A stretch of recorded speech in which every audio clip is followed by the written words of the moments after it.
So Dr. Boller, one of the common myths that we hear is that meat plants aren't inspected often enough or strictly enough. What are the facts about meat inspection? Well, in fact, it's not at all true that meat plants aren't inspected.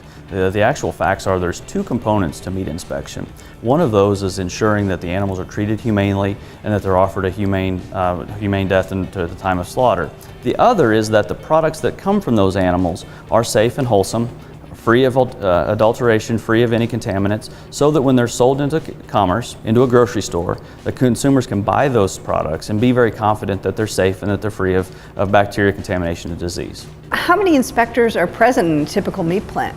So as you can imagine, that really depends on the size of the facility. There are some facilities in the United States across the meat industry that are quite large and others that are relatively small. And so as you can imagine, those large facilities have much more activities going on. They have more things going on at a single time, and so they require more inspectors to be present.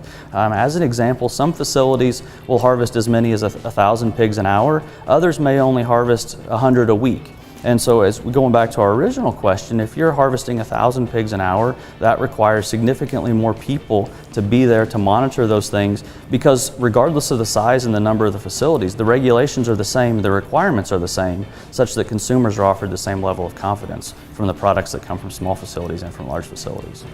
Well, sometimes we hear claims that inspectors are powerless. What kinds of actions can they actually take? In fact, inspectors are quite powerful. They are completely independent of the company, of the facility, so they act on their own behalf as a policing agency, if you will, to ensure that the products and the animals that come from those facilities are, one, healthy at the time that they were put to death, and the products that are produced from those facilities are very healthy. And so some of the things that they can do, again, if animals are being mistreated, they have the authority to shut the entire facility down until those problems are rectified.